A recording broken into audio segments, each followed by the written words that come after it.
እንደምን ቆያችሁ የተከበራችሁ ተመልካቾቻችን ከከፋ ቴሌቪዥን የሰዓቱን ዜና ይዘንላችሁ ቀርበናል። ከዜናዎቹ ጋር ስንሻው ወንድሙ አብሬያችሁ ቆያለሁ። እስከ ዜናው ፍጻሜ አብራችሁ እንድትቆዩ የአክብሮት ግብዣችን ነው። የቦንጋ ፖሊቴክኒክና ሙያ ኮሌጅ የሚያደርገው የስልጠና ግብዓት ድጋፎች ለስራቸው ውጤታማነት እያገዛቸው መሆኑን በቦንጋ ከተማ በኢንተርፕራይዝ የተደራጁ ወጣቶች ገለጹ። ባመር በተሰኘ ማህበር በልብስ ስፌት ስራ የተሰማሩ ወጣቶች ተጠቃሚ የሆኑ መምጣታቸውን ተናግረዋል። ጽዮን ታደለ ተጨማሪ ዘገባ አላት። በባመር የልብስ ስፌት ማህበር የተሰማሩ ወጣቶች እንደሚናገሩት የቦንጋ ፖሊቴክኒክ ኮሌጅ የሚያደርገው የስልጠናና ግብዓት ድጋፎች ለስራቸው ውጤታማነት እያገዛቸው መሆኑን ገልጸዋል። ስሜ አብነት አበበ ይባላል። ያለውበት አድራሻ ቦንጋ ቃልዮት ቤተክርስቲያን ባማ ማህበር ላይ በጋርመንት ስራ ተሰልጥነን ስራ እየጀመርኩ ያለው ወደ ስልጠና የገባ ነው። ታች ፖሊቴክኒክ ስኩል ላይ ወደ ጥቅምት አካባቢ ገባን። ለ3 ወር ስልጠና ወስደን ከዛ በኋላ ደግሞ አሁን ስራ የጀመርነው ቢያንስ ከ3 ወር በላይ ሆኗልና ስራ ላይ አለን። ከዚህም በፊት ያው ስራ እኔ ሰርቼ የነበርኩት ጉሊት ላይ ነው። ጉሊት ላይ የሰውን እቃ በመውሰድ ከዛች በማገኘው ነበረ ልጆችንም የሚያስተምረው። እንደገና ደግሞ ጉሊት ላይ ፀሐይ፣ ዝናብ ብዙ መፈራረቅ ነገሮች አሉ። እንደዚህ ይህን ሁሉ ተቋቁመ ያለው አሁን ግን ይህን እድል በማግኘት እግዚአብሔር ይመስገን ደስ በሚል ሁኔታ ጥላ ውስጥ ቁጭ ብሎ መስራት ማለት እጅግ በጣም ትልቅ ነገር ነው። ጉሊት ያለውን ነገር ደግሞ ያለ ነገር ያለ ሰው ያውቃል። እዛ ያለ ሰው ያለውን የፀሐይን፣ የዝናብን፣ የብርድን ነገር ያውቃል። አሁን ደግሞ እግዚአብሔር ይመስገን ከእውቀትም አልፎ ደግሞ ያው ራሳችን ገብተን ተጠልለን አርፈን ማለት ነው ስራ እየሰራንበት ነው። ስሜ መሰረት አበበ ይባላል። የተሰማራውበት ስራ የልብስ ስፌት ሙያ ላይ ተሰማርቼ እየሰራሁኝ ይገኛለሁ። ገባኖ ጥቅምት 27 በቦንጋ ፖሊቴክኒክ ኮሌጅ ላይ በተሰጠን በልብስ ስፌት ሙያ ስልጠና ላይ ለ3 ወር ያክል በሚገባ ወስደን ከዛም በኋላ ደግሞ እዚህ አሁን 6ኛ ወራችን ይዘናል። ከዛ ተመርቀን ወጥተን እዚህ ስራ ላይ እንገኛለን። ከዚህ ቀደም ከነበሩበት ሁኔታ ወጥተው የተሻለ ስራ እንዲያገኙ እንዳገዛቸው ጠቁሞ ውጤታማ እየሆኑ መምጣታቸውንም አመላክተዋል።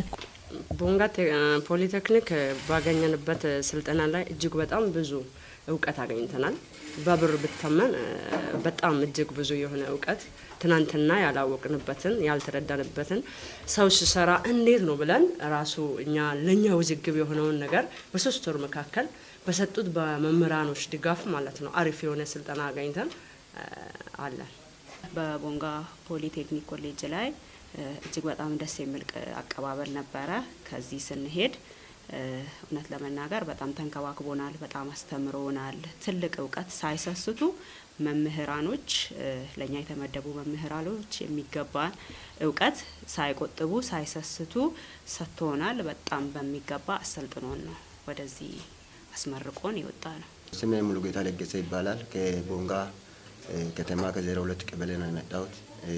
በዚህ ባማ ትሬዲንግ ፒኤልሲ ተባለ ማህበር ውስጥ በመደራጀት ቦንጋ ፖሊቴክኒክ ኮሌጅ ውስጥ የአጭር ስልጠና የ3 ወር ስልጠና ወስደን ዛሬ ላይ በደረስንበት ስራ ላይ ተሰማርተን በመስራት ላይ እንግዲህ ከዚህ በፊት የተለያየ የቀን ስራዎችን ነው እንግዲህ በቦንጋ ከተማ ውስጥ ከዚህ በፊትም ሌላዎች ስራዎችንም በመሞከር ሲሰማራት ሰራ ነበር። 2006 እስከ 2008 ድረስ ቦንጋ ከተማ ውስጥ በኮብልስቶን ስራ ማህበር ውስጥ ተደራጅቼ እየሰራው ነበር። ግን ውጤታማ አላደረግንም። የሆነ ጊዜ በኋላ ፌል አድርጎብናል። ከዛም በመውጣት በተለያየ ቦታዎች ላይ በቀን ስራ ላይ በመሰማራት ሲሰራ ነበር። አሁን ግን ይሄ እድል በማግኘት በጣም ደስተኛ ነኝ። ህይወት ለመምራት ልጆች ለማሳደግ ጥሩ እውቀት አግኝቼ ለወደፊት የተሻለ ህይወት ለመኖር አሁን ላይ ጥሩ እውቀት እያገኘው ይገኛለሁ። ኮሌጁ በሚያደርገው ድጋፍ ያመሰገኑት ወጣቶቹ እነዚህንና መሰል ድጋፎችን በማጠናከር የተሻለ ደረጃ ላይ ለመድረስ የሚያደርጉትን ጥረት ማገዙን እንዲቀጥል አሳስበዋል። በቦንጋ ፖሊቴክኒክ ኮሌጅ መምህር ተካልኝ ተረፈ ኮሌጁ በርካታ ችግር ፈቺ ቴክኖሎጂዎችን የመስራት አቅም ያለው መሆኑን ጠቁሞ ለኢንተርፕራይዞች ባሸጋገሩት የስልጠናዎችና ቴክኖሎጂዎች ጥሩ ውጤት መታየታቸውን አመላክተዋል።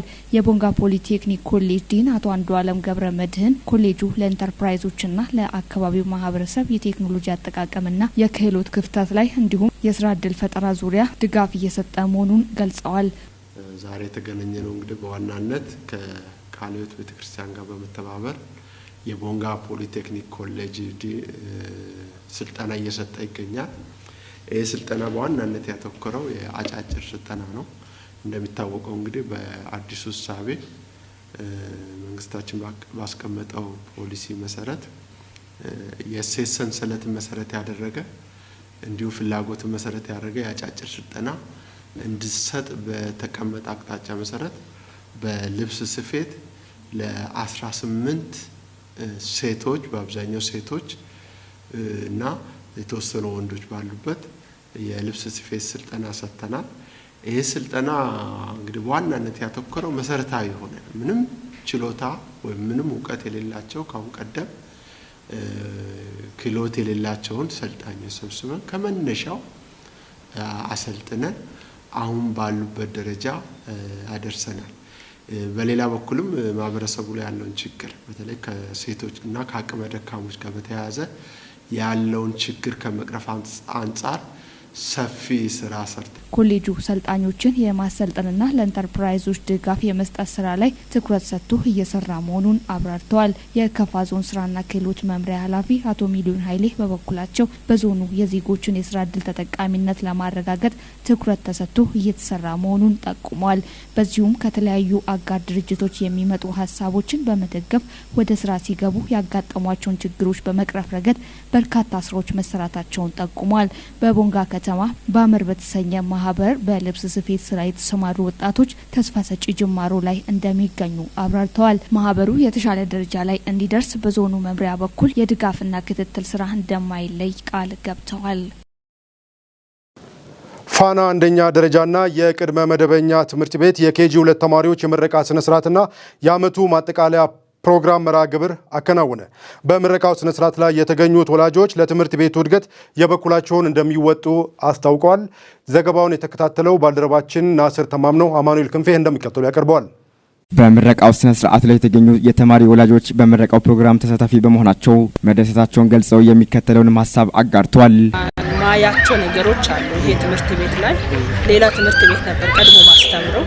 ይሄ ትምህርት ቤት ላይ ሁለተኛ ልጄ ነው አምጥቼ ማስተማር ጀምሬ ውጤታማ መሆኑን አይቼ ነው ወደዚህ አመጣሁት እና አሁን እኔ ፋና ትምህርት ቤት ላይ እጅግ በጣም ብዙ የሆኑ ጠንካራ ነገሮችን ማለት ከስር ጀምሮ ኮትኩቶ አስተምሮ አሁን ያው እስከ 3 ደርሷል።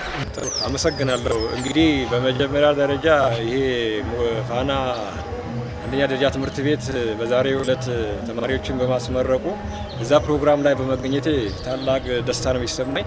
ለምን ትምህርት ቤቱ ሆነ ወላጆችኛ ተማሪዎቻችንን ልጆቻችንን አመት ሙሉ አስተምረን መጨረሻ ማጠቃለያ ውጤት ላይ የነሱን ውጤት ለመስማት አጠቃላይ ትምህርት ቤቱንም ስራ አፈጻጸም ለማዳመጥ አስተያየት ለመስጠት ለቀጥለው በአመት እንዴት መማር እንዳለባቸው አስተያየት ለመስጠት በዛ ቦታ ላይ በመገኘቴ ትልቅ ደስታ ነው የተሰማኝ። በመቀጠል ደግሞ ከሰማሁት ሪፖርት አንጻር ስመለከት ትምህርት ቤቱ ያለበትን ደረጃ ስንገመግመው በተሻለ ሁኔታ ነው። በእርግጥ እውነት ለመናገር እኔ የልጄን ውጤት ቀን በቀን አያለሁ። ባይዘው ከዛ በፊት ቀደም ሲል መምህር ነበርኩኝ። ለመከታተል ለመደገፍ ለማረም ብዙም ይከብደኝ ስላይደለ እያንዳንዱን ነገር ኮሜንት አደርጋለሁ፣ እገመግማለሁ፣ ለአስተማሪዎችም አስተያየት በደብተር ላይ ጽፋለሁ። ስለዚህ ከትምህርት ቤቱ ጋር ያለኝ ቁርኝነት ቅርብ ነው ለማለት እፈልጋለሁ። በመቀጠል ከዛ በዘለል ደግሞ በየቀን በየእለቱ በተወሰነ ሰዓት እመጣለሁ። ትምህርት ቤቶች ምን እንደሚመስሉ ተማሪና መምህር ያለው ግንኙነት ምን እንደሚመስል ተማሪዎች በሰልፍ ላይ በባንዲራ ስነ ስርዓት ላይ የሚያካሂዱትን ተግባራትም እያንዳንዱን እያየው ነበርና ለትምህርት ቤቱ ቅርብ ነኝ። ከዛ በመነሳት ትምህርት ቤቱ ያለበት ስታንድ ጥሩ ነው። ቁመናው ጥሩ ነው። ተማሪና ወላጅ ያላቸው ግንኙነትም ጥሩ ነው። ትምህርት ቤቱም አሁን ባለው ቁመና ለመማር ማስተማር ምቹ ነው። ለስጋት የሚጥል አይደለም። ምክንያቱም ለተለያዩ ተሽከርካሪዎች ለተለያዩ አደጋዎች ልጆቻችን ይወድቃሉ ብለን አንሰጋም። ከዋናው ግራዝማች ጳውሎስ ትምህርት ቤት ጎን ስለሆነ ትምህርት ቤቱ ለመማር ማስተማር ምቹ ነው። ትልቁ ነገር ለመማር ማስተማር ምቹ ሁኔታ መፍጠር ነው። ለመማር ማስተማር ምቹ ሁኔታ ከተፈጠረ ተማሪዎቻችን በቀላሉ የሚሰጠውን ትምህርት ያለ ስጋት ይከታተላሉ። ከዛም በመነሳት ደግሞ የተሻለ ውጤት ያመጣሉ ብለን እናስባለን። ልጆቻችን አልባሌ ስፍራና አልባሌ ቦታ እንዳይውሉ ይህንን የመማሪያ ቦታ በማዘጋጀትና ምቹ ሁኔታ በመፍጠሩ እጅግ በጣም አድርጌ አመሰግናለሁ። ሁለተኛ ደረጃ ፋና አካዳሚ አንደኛ ደረጃ ትምህርት ቤት ይህንን ትምህርት ልጆች በማዘጋጀት ቅድመ ዝግጅት በማድረግና ሁኔታዎችን በማመቻቸት ይህንን ስራ እየሰራ ላለው ለትምህርት ቤቱ ወይም ደግሞ ለአካዳሚው ባለቤት አቶ ብርሃኑ ላቅ ያለ ምስጋና ነው ያለኝ። ምክንያቱም ልጆች በእውቀት በአይምሯቸው በአካላቸው የተሻለ ሆነው እንዲያድጉ ይህንን ነገር በማመቻቸቱ እጅግ በጣም እናመሰግናለን። ትልቁ ኢንቨስትመንት ትምህርት ነውና ብዙ ባለሀብቶች በተለያየ መልኩ ነው ኢንቨስት የሚያደርጉ። ይህ ባለሀብት ደግሞ ነገ ሀገርን ተረካቢ ህፃናትን በመቅረጽ አይምሯቸው በአካላቸውና እንዲሁም ደግሞ በጥሩ ጥበብ ተክነው እንዲያድጉ ይህንን የትምህርት ኢንቨስት በማድረጉ እጅግ በጣም አመሰግናለሁ። ባየሁት ሁኔታ የትምህርት ሁኔታን በማይበት ሰዓት በተደጋጋሚ በእውነት ለመናገር እየሄድኩኝ እከታተላለሁ። የትምህርት አሰጣጣቸውም ቢሆን ምቹ ነገር ነው ያለው። የተማሪ ወላጆች አክሎም በትምህርት ቤቱና በወላጆች መካከል ጠንካራ ትስስር እንዳለም አብራርተዋል። ትምህርት ቤቱ ጥምረቱ በጣም ጥሩ ነው። ቅርብ የሆነ ግንኙነት ነው ያለን። እኔ አሁን ማስተምራቸው ልጆች አሉ። ተማሪ አሁን ጥምረቱ አንድ ሲሆን ነው ውጤትም የሚመጣው። እነሱ በቅርበት ራቅ ያለ ካለ እንኳን አቅርበው ነው ተነጋግረው ጉዳዩን ፈታው ሁኔታውን ይዞ ነው እየሄዱ ያሉት። እኔ ለየት ያለ ነገር ያ ነው ያየሁኝ። እኔ ሌላ ትምህርት ቤት ላይ 2 ዓመት ተጠቅሜ ያለው ግን ወደዚህ ሺፍት አድርጌ ካመጣው በኋላ በጣም ነው የምንቀራረበው። ያው አንዳንድ ክፍተቶችንም በቅርበት ተነጋግረን ነው እየፈታን ያለ ነው። ውጤቱ ላይም ከፍተኛ የሆነ ለውጥ ነው ማየው ነኝ። በየአመቱ ማለት ነው። እኔ በየአመቱ ለውጥ ያየው ነው። አሁን ያቀረቡት ትርኢት ለኛ ቀላል ሊመስለን ይችላልና ብዙ የተለፋበት ትምህርት ቤቱ ብዙ መስዋዕት የከፈለበትና ተማሪዎቹን ለመደገፍ ተማሪዎችን ለማብቃት አገር በምትፈልገው ልክ ለመቅረጽ ያላቸውን ዝግጁነት በሚያሳይ መልኩ ያደረጉ ስለሆነ እጅግ በጣም የሚያኮራ ነውና ይሄ ደግሞ የሚያኮራ ሊሆን የሚችለው ያንድ ትምህርት ያንድ ጀምር አይደለም። ስለዚህ ረጅም ጊዜ ይፈልጋል፣ ረጅም ትግል ይፈልጋል። ስለዚህ የሁሉን ማስተዋወቅ ይፈልጋል። ስለዚህ ሁሉም ባለድርሻ አካላት ይሄን ትምህርት ቤት በመደገፍ ይሄን ትምህርት ቤት ብቻ አጠቃላይ ትውልድ ሲገነባ ነው አገር የሚቀጥለው። የትምህርት ቤቱ ዋና ስራ አስኪያጅ አቶ ብርሃኑ ንጉሴ በበኩላቸው በ2018 የትምህርት ዘመን የተሰሩ ዋና ተግባራትንም አስረድተዋል። በ2017 ዓመተ ምህረት ያሉብንን ድክመቶች በማረም በ2018 የተቀበልናቸውን ተማሪዎች አንደኛ በውጤት የደከሙ ተማሪዎችን በማበረታታት ቱቶሪያል በመስጠት እንዲሁም የተሻሉ ተማሪዎችን በተማሪዎች ፊት ሽልማት በማከናወን ተማሪዎች የተሻለ ስራ እንዲሰሩ አድርገናል። ለዚህም በቅድመ መደበኛ 76 ተማሪዎች ስናስተምር ቆይተናል። በአንደኛ ደረጃ 96 ተማሪዎች ተቀብለን ስናስተምር ቆይተናል። በዚህም ሁሉም ተማሪዎች በሚባል ደረጃ ውጤታማ ናቸው። ከክፍል ተሸጋግረዋል። በዚህ በጣም ከፍተኛ ምስጋና ተሰምቶኛል። ለዚህም ትልቅ አስተዋጽኦ ያደረጉ ወላጆች እና የትምህርት ቤቱ ማህበረሰብ፣ መምህራን እንዲሁም የአስተዳደር ሰራተኞች ጉልህ አስተዋጽኦ አከናውነዋል። ለዚህም ለነሱ ከፍተኛ ምስጋና እናቀርባለን። ያለው አሁንም ቀጣይነት ያለው ነው። ትምህርት ቤቱ እስከ 6ኛ ክፍል ፍቃድ አግኝቷል። ስለዚህ ቀጣይ 4ኛ ክፍል ይደርሳሉ። 5፣ 6 እያልን የምንቀጥል ስለሆነ በዚህ መልክ ትምህርት ቤቱን እያሳደግን የምንሄድ መሆኑን በዚሁ አጋጣሚ ገልጻለሁ። ህጻናት ከቀለም ትምህርታቸው ጎን ለጎን ግብረ ገብነትን ተምረው እንዲወጡ መምህራን፣ ወላጆችና ማህበረሰቡ ከፍተኛውን ድርሻ መወጣት እንዳለባቸው ተገለጸ። በቦንጋ ከተማ የሚገኘው ቅዱስ እስጢፋኖስ ቅድመ መደበኛና ፈለገ ጥበባት አንደኛ ደረጃ ትምህርት ቤት የ2018 የትምህርት ዘመን ማገባደጃ ፕሮግራም አካሂዷል። ምህረት ማሞ ተጨማሪ ዘገባ አላት። በመርሃ ግብሩ ላይ ከተገኙት ወላጆችና ባለድርሻ አካላት ያነጋገርናቸው በሰጡት አስተያየት ልጆቻቸው በመመረቃቸው መደሰታቸውን ገልጸው በትምህርት ቤቱ የሚሰጠው የትምህርት ይዘት በልጆቻቸው ላይ ትልቅ ለውጥ እያመጣ ያለናም በተለይ ደግሞ ጥሩ ስነ ምግባር እንዳላቸውም ገልጸዋል። ይህን ጉዳይ አስመልክቶ እዚህ አብዛኛው ማህበረሰብ የሚያስተምረው የከተማ ነዋሪ ከመሆኑ ጋር ተያይዞ የከተማ ነዋሪ ደግሞ ሁሉም ማለት ይቻላል ቀለም የቀመሰ ማህበረሰብ ነው። ይህ ቀለም የቀመሰው ማህበረሰብ ልጆቹን የት መውሰድ እንዳለበት ስለሚያቅም ጭምር ነው እዚህ አካባቢ ላይ አምጥቶ መርጦ የሚያስተምረው። በተለይ ከመማር ማስተማር ስራው ባሻገር በተማሪዎቹ ስነ ምግባር ላይ የሚሰሩ ትላልቅ ስራዎች አሉ። ስለዚህ የቀለም ጉዳይ እንዳለ ሆኖ በስነ ምግባር ላይ የሚሰሩ ስራዎች አንደኛ ቅጥር ግቢው ያው ትምህርት ቤቱን የመሰረተው የሃይማኖት ተቋም ከመሆኑ ጋር ተያይዞ የሃይማኖት ተቋም የትኛውም ሃይማኖት ተከታይ ሊሆን ይችላል። ነገር ግን በስነ ምግባር የታነጸ ወላጆቹን ከህፃንነቱ ጀምሮ የሚያከብር ጓደኞቹንም ጎረቤቶችንም ከሰላምታ ጀምሮ በትህትና በፍቅር የሚያድግ ተደርጎ ተኮትኩቶ ነው እያደገ ያለው። የትምህርት ይዘቱ ከሌላ ትምህርት ቤት ይለያል ብዬ የማስበው እንደ ሀገር ሳይሆን እንደ አካባቢያችን የግዕዝ ትምህርትን በተጨማሪ እንሰጣቸዋለን። ግብረ ገብ ትምህርትን ከክፍለ ጊዜ ውጭም በክፍለ ጊዜም አካተን በስነ ምግባር የታነጹ ልጆች ግዕዝ ቋንቋን የሚችሉ ልጆችና በጣም ስነ ምግባር ያላቸው ሀገር ወዳድ ልጆችን እያፈራን እንገኛለን። በዚህ ትምህርት ቤት እንግዲህ ከመስከረም ጀምሮ ትክክለኛ በእድሜ ክልላቸው በመዝገብና ተማሪዎችን በየደረጃው ከማቆያ እስከ መደበኛ ድረስ በአግባቡ ተቀብለን እስካሁን ድረስ በመማር ማስተማር ስራው ላይ አቅም በፈቀደ መሰረት ያለው ማቴሪያል በማግባባትና በማስማማት ተማሪዎችን በመያዝና እንደገና የስራ ግምገማቸውን በማድረግ ውጤታቸውን በመሰብሰብ በዛሬው እዚሁ ታዳሚዎች ለወላጅ በዓል ደርሰናል። አስተያየት ሰጪዎቹ አክለውም ፈለገ ጥበባት ትምህርት ቤት የሀገራችን ቋንቋ የሆነውና አሁን ላይ ደግሞ በውጮች እየተሰጠ ያለው የግዕዝ ትምህርት መሰጠቱ ከሌሎች ትምህርት ቤቶች ለየት ያደርገዋልን ብለዋል። እዚህ ላይ ያለው ነገር አንዳንድ ጊዜ እኛ ወላጆች ቋንቋ መሆኑንም ያለ መረዳት ችግር አብዛኛዎቻችን ጋር አለ። ግዕዝ ማለት ቋንቋ ነው እንጂ የአንዲት የቤተ ክርስቲያን ቋንቋ ሆኖ የሚያገለግል አይደለም። ለዚህ ደግሞ በቂ መረጃዎች አሉ። በአውሮፓ ጀርመን ለምሳሌ ብንመለከት በዩኒቨርሲቲ ደረጃ እስከ ፒኤችዲ ድረስ ታስመርቃለች። ይሄን የሚመረቀው ሰው ኦርቶዶክስ የሆነው ወይም የቤተ ክርስቲያን አባል አይደለም። ማንኛውም ግዕዝን መማር የሚፈልግ እነሱ እንደውም አውሮፓዎች እኛ ኢትዮጵያውያን ከኛ በላይ በጣም ቀድመዋል።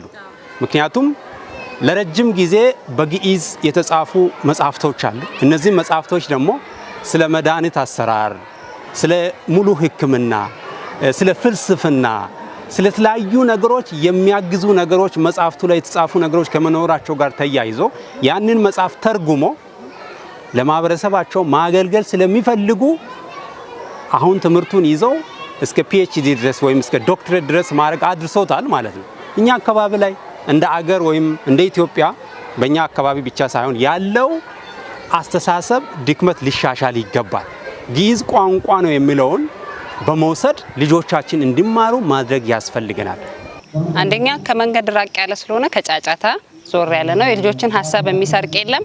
በተለይ ደግሞ ልጆች ይጠፉብናል፣ የሆነ ነገር ይሆኑብናል ከሚል ስጋት በጣም ነፃ ሆነን ወላጅም ነፃ ሆኖ ሰዓት ሲደርስ አብዛኛው ልጆችን ብቻቸውን የምንልክበት ጊዜ አለ። ምክንያቱም በጣም ሰላማዊ ቦታና ሰላማዊ አካባቢ ላይ ስላሉና ቤተ ክርስቲያን ግቢ ውስጥ ነው ያሉት። ያው ከሃይማኖት አንጻር ሳይሆን በእግዚአብሔር ጥበቃ ስርም አሉልን። በተጨማሪ እንደ ሀገር እየጠፋ እየሞተ ያለውን ግዕዝ ትምህርትን ቋንቋውን እንዳይጠፋብን ያው ግዕዝ ቋንቋን እያስተማርናቸው ነው፣ ቋንቋው እንዳይጠፋብን። እዚህ ትምህርት ቤት አንደኛ ወደፊት የተሻለ ይዞታ ያለው ነው። ትምህርት ቤቱ በጣም ሰፊ ነው። ወደ 2000 ካሬ ኪሎ ሜትር በላይ ነው ያለው። ይህን ስፋት ደግሞ በአገባቡ ተሟልቶ ከተያዘ ትምህርት ቤቱ እስከ ከፍተኛ የማደግ አቅም ያለው ነውና በዙሪያ ደግሞ ያሉት ግብዓት ለማሰባሰብ ባለሀብቶች ያሉበት፣ ሁለተኛ ደግሞ ምሁራን የተሰባሰበበት፣ በስነ ምግባር ደግሞ የሚታነጹበት፣ ተማሪዎች ክትትል የሚደረግበት፣ ስነ ምግባርና ተግባር የሚመዘንበት በመሆኑ ሌሎችም አርአያ ይሆናል የሚል በራሴ ግምት አለኝ። በስተመጨረሻ መንግስት በቀረጸው አዲሱ የትምህርት ካሪኩለም ልጆች ከቅድመ መደበኛ ጀምሮ ግብረ ገብነትን መማር እንዳለባቸው ታምኖ በትምህርት ቤቱ በትኩረት እየተሰራ ነው ብለዋል። መንግስት ከተቀረጹ ካሪኩለሞች አንዱ አሁን በአዲሱ ፖሊሲ ማለት ነው ግብረ ገብነት ነው። ግብረ ገብነት በዚህ ተቋም ብቻ ሳይሆን በሁሉም በመንግስትም በግልም ተቋሞች በተገቢ ሁኔታ እንዲሰራ ይፈለጋል። በዚህ ልክም እየተሰራ ካሪኩለም ተቀርጾ ትምህርት እየተሰጠ እንደሆነ ይታወቃል። ነገር ግን በዚህኛው ተቋም ላይ ወይም በቤተ እምነት ወይም በዚህ ኦርቶዶክስ ተዋሕዶ ቤተክርስቲያን አካባቢ ላይ ያለው ልዩነት ምንድነው? ግብረ ገብነት የሚለው ጽንሰ ሐሳብ ለሷ የመጀመሪያ አይደለም የሚለው ያግባባል። የመጀመሪያ አይደለም። ለረጅም ጊዜ በተለያዩ ምክንያቶች በሚሰጣቸው ትምህርቶች እኛ ጋር ብቻ አይደለም፣ ለረጅም ጊዜ ከጅማ መልስ አዲስ አበባን ጨምሮ ሌሎች ትላልቅ ትምህርት ቤቶችን ከፍቶ የሚያስተምሩት የቤተ እምነቷ ተማሪዎች ሙሉ በሙሉ ጎን ለጎን ግብረ ገብነትን በተገቢው ሁኔታ እያዋዙ ነው የሚሄዱት። ይህ የጎደለ እንደሆነ መደበኛው ትምህርት ብቻ በራሱ በሚለካበት በሚመዘንበት ጊዜ ተገቢ እንዳይደለ ተቋሙ ያውቃል፣ ወላጆችም ያውቃሉ። ነገር ግን አብዛኛው ወላጅ አሁን ወደዚህ የሚያመጣበት ዋናው ምክንያት ቅድም እንዳልኩሽ ከሌሎች ነገሮች ጋር አያይዤ እንዳነሳሁት እዚህ የሚመጡበት ዋናው ምክንያት ግብረ ገብነትን የመፈለጉ ጉዳይ እንጂ ልጆች ረጅም ጊዜ ዝም ብለው ቆይቶ ወይም ሌሎች ነገሮችን በማጣት ሰራተኛ በማጣት ሌላ ነገር በማጣት ሳይሆን እንዳልኩሽ ቢያንስ እዚህ ውስጥ ያለው ማህበረሰብ የከተማ ማህበረሰብ ነው። ይህ የከተማ ማህበረሰብ እንደያቅሙ ልጆቹ የተሻለ ትምህርት ቤት እንዲውል ይፈልጋል። የተሻለ ስነ ምግባር ይዞ እንዲወጣ ይፈልጋል። ቅድመ መደበኛ አብዛኛው የሚታወቀው ልጆች ቆይተውልን እንዲሄዱ ምግብ መብላት እንዲለምዱ ማህበራዊ መስተጋብር ከልጆች ጋር ያላቸውን አብሮ መጫወት አብሮ መስራት የሚለውን ነገር እንዲለምድ ነው ብዙ ወላጆች የሚልኩት። እኛም ያን ያክል ጫና እናደርግባቸው፣ ምክንያቱም ኬጂ ተማሪዎች ናቸው፣ እድሜያቸው አይፈቅድም። በጽሁፍ ሳይሆን አብዛኛውን ነገር እንዲሁ በቃላትና በኦራል በጨዋታ በመዝሙር እያደረግን ነው የምናስተምራቸው ከእድሜያቸው አንጻር። ልጆቹ አብዛኛው ኬጂ በመሆናቸው እድሜያቸውም ደግሞ ህፃን ከመሆናቸው እንደ ህፃንነታቸው በአግባቡ ከመጥፎ ሁኔታዎች እንዲቆጠቡ ተግባርና እነሱ የሚያደርጉት ድርጊት ጋር በማቀናጀት ልጆቹ እንግዲህ ህፃን ከመሆናቸው የተነሳ በእንክብካቤ ከሚፈልጉት ፍላጎት ጋር የተለያዩ ሞዴሎችን በማቅረብ የተለያየ አያያዝ በመያዝ እንደ ህፃንነታቸው ባህሪያቸውን እየቀረጽን ፊደላትንም ሆነ ሌላ ቁጥሮችን እንዲያውቁ ከአካባቢ አንዳንድ ነገሮችን በመጠቀም እነሱ አእምሯቸው እንዲጎለብት እናደርጋለን። የዋቻ ከተማ አስተዳደር ግብርናና አካባቢ ጥበቃ ስራ ጽሕፈት ቤት የተለያዩ ዝርያ ያላቸውን 1000 የአሳ ጫጩቶችን ማስገባቱን አስታወቀ። ጽሕፈት ቤቱ ስራውን በማስፋፋት እስከ አርሶ አደሩ ድረስ በማድረስ የአሳ ምርትን ተጠቃሚዎች ፍላጎት ለማርካት እንደሚሰራ ገልጿል። ለሀብታሙ ወልደስላሴ ዘገባ አብይ ብርሃኑ። የዋቻ ከተማ አስተዳደር ግብርና አካባቢ ጥበቃ ህብረት ስራ ጽሕፈት ቤት የተለያዩ ዝርያ ያላቸውን 1000 የአሳ ጫጩቶችን ማስገባቱን አሳውቋል። ጽሕፈት ቤቱ ስራውን በማስፋት እስከ አርሶ አደር ድረስ በማድረስ የአሳ ምርት ተጠቃሚዎችን ፍላጎት ለማርካት እንደሚሰራም ገልጿል። የጽሕፈት ቤቱ ኃላፊ አቶ ካሳሁን ተሾመ እንደገለጹት ቀደም ሲል ሙሉ በሙሉ በኮንክሪት የተሰራ የአሳ ፖንድ መዘጋጀቱን አስታውሰው በዛሬው ዕለት ለንግድ የሚሆኑ የተለያዩ ዝርያ ያላቸውን 1000 የአሳ ጫጩቶችን ከከፋ ዞን ማረሚያ ተቋም በማምጣት በተዘጋጀው ፖንድ ላይ ማስገባት መቻሉን አስታውቋል። ኃላፊው አክለውም ጽሕፈት ቤታቸው ስራውን በማስፋት እስከ አርሶ አደሩ ድረስ በማድረስ የአሳ ምርት ተጠቃሚዎችን ፍላጎት ለማርካት እንደሚሰራም ገልጸዋል። የዋቻ ከተማ አስተዳደር ከንቲባ አቶ ተክለ ታደሰ በመርሃ ግብሩ ላይ ተገኝተው ባስተላለፉት መልእክት የፓርቲ ኢኒሺዬቲቭ አካል የሆነውን የልማት ትሩፋት ስራ ከከፋ ዞን ግብርና መምሪያ ጋር በመቀናጀት የአሳ ማምረት ስራ መጀመሩን አድንቀዋል። የአሳ ልማት በአካባቢው ልምድ ከመጨመር አኳያ ትልቅ ትርጉም እንደሚሰጠው ተናግረው የኑሮ ውድነትን ከመቀነስና የዋጋ ንረትን ከመከላከል አንጻር ያለውን ፋይዳ በመረዳት በከተማው የተፈጠረውን የውሃ አማራጭ በመጠቀም ወጣቶችን በዘርፉ በማደራጀትና ተጠቃሚ ማድረግ እንደሚገባ ከንቲባው አክለዋል። አቶ ተክለ በብልጽግና ፓርቲ የትኩረት አቅጣጫ አንዱ የእንስሳትና የአሳ ሀብት ልማት እንደመሆኑ መጠን ከባለድርሻ አካላት ጋር በትኩረት እንደሚሰራ ገልጸዋል። የከፋ ዞን ግብርና መምሪያ የአሳ ሀብት አጠባበቅና አስተዳደር ባለሙያ የሆኑት አቶ ክፍሌ ወልደ ገብርኤል የአሳ ዝርያው ቁርሶ ተብሎ እንደሚጠራ ተናግረው ከተማ አስተዳደሩ ልዩ ትኩረት በመስጠት 10 በ20 የሆነ ፖንድ በመገንባት ለሰጠው ትኩረት አመስግነዋል። አቶ ክፍሌ አክለውም የአሳ ምርት በዞኑ ገና እየተስፋፋ ያለ ስራ በመሆኑ ሌሎች አካባቢዎችም ይህንን ልምድ በመቅሰም ለአካባቢያቸው የኢኮኖሚ ተጠቃሚነትን እንዲያረጋግጡ ጥሪ አቅርበው የከፋ ዞን ግብርና መምሪያ ለማናቸውም ሙያዊ ድጋፍ ዝግጁ እንደሆነ ገልጸዋል። በ2018 የበጀት ዓመት ከወጪ ንግድ 10.7 ቢሊዮን ዶላር መገኘቱን የንግድና ቀጠናዊ ትስስር ሚኒስቴር ገለጸ። ሚኒስቴሩ ከተጠሪ ተቋማት ጋር በመሆን የ2018 በጀት ዓመት የስራ አፈጻጸም ግምገማ አካሂዷል። መረጃው የፋና ብሮድካስቲንግ ኮርፖሬት ነው። አብይ ብርሃኑ እንደሚከተሉ ያቀርቧል።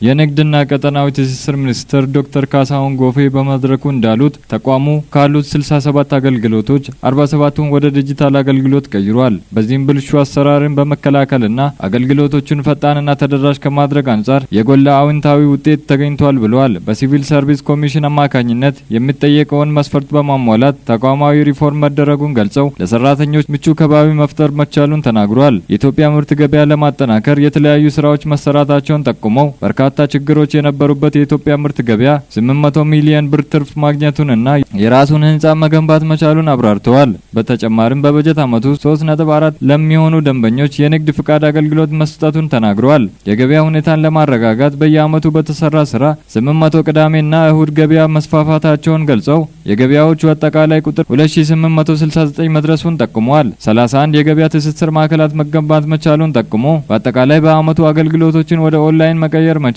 ለነዳጅ ቀውስ የተሰጠው ምላሽ፣ የገበያ መሰረተ ልማት ማስፋፋትና የገበያ ማረጋጋት የተሰሩ ስራዎች ስኬታማ እንደነበሩ ተነስተዋል። በክልሎች መካከል የአፈጻጸም ልዩነት መስተዋል፣ የነዳጅ ቁጥጥር ላይ የተስተዋሉ የቴክኖሎጂ አጠቃቀም ውስንነትና ህገወጥ ንግድን በሚፈለገው መጠን ለመቀነስ ላይ የአፈጻጸም ውስንነት እንደነበረም ጠቁመዋል። የሀገራዊ ምክክር ጉባኤ የቅድመ ዝግጅት ስራዎች የሁነቱን ሀገራዊ አንድምታ በሚመጥን መልኩ እየተከናወነ መሆኑን የኢትዮጵያ ሀገራዊ ምክክር ኮሚሽን አስታውቋል። ኮሚሽኑ ይህንን ያስታወቀው የምክክር ጉባኤው ቅድመ ዝግጅት ስራዎችን፣ የተሳታፊዎችን መስተንግዶና ተያያዥ ወቅታዊ ጉዳዮችን አስመልክቶ ባዘጋጀው ጋዜጣዊ መግለጫ ላይ ነው። መግለጫውን የሰጡት ዋና ኮሚሽነር ፕሮፌሰር መስፍን አራያ 4000 ኢትዮጵያውያን ከወረዳ ከክልል እንዲሁም ከፌዴራል ከተሞችና ከውጭ ሀገራት ጉባኤውን ለመታደም ወደ አዲስ አበባ ይመጣሉ ተብሎ እንደሚጠበቅ ተናግረዋል። ከኢትዮጵያ ሀገራዊ ምክክር ኮሚሽን ለተገኘው መረጃ አብይ ብርሃኑ።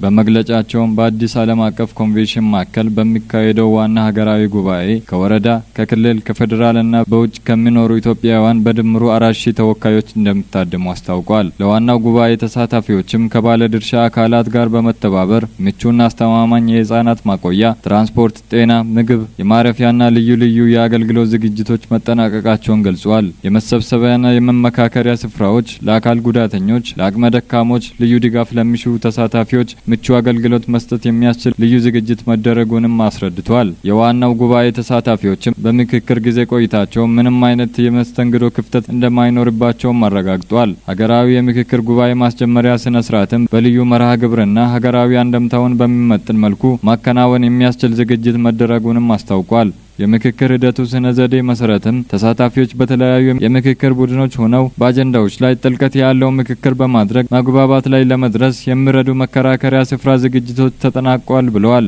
በአጠቃላይም ኢትዮጵያን ከዳር እስከ ዳር በተወካዮቻቸው አማካኝነት እጅግ መሰረታዊና ሀገራዊ አጀንዳዎች ላይ የሚመክሩበት ታላቅ መድረክን ስኬታማ የሚያደርጉ ተግባራት መሰራታቸውን አረጋግጠዋል። በመሆኑም የጉባኤው ተሳታፊዎች እየተላለፈ ባለው ጥሪ መሰረት እስከ ሐምሌ 1 ቀን 2018 ዓ.ም ድረስ አዲስ አበባ ከተማን በመግባት ለኮሚሽኑ ሪፖርት እንዲያደርጉ ጥሪ አቅርበዋል። የተከበራችሁ ተመልካቾቻችን ከክፋ ቴሌቪዥን ለሰዓቱ ያዘጋጀናቸው ዜናዎቻችን የእስካሁኖቹ ነበሩ። ከዜናዎቹ ጋር ስንሻው ወንድሙ አብሬያችሁ ቆይታ አድርጌያለሁ። ቀሪ የጣቢያችን ዝግጅት የሚቀጥል ይሆናል። በእኔ በኩል ሰላም።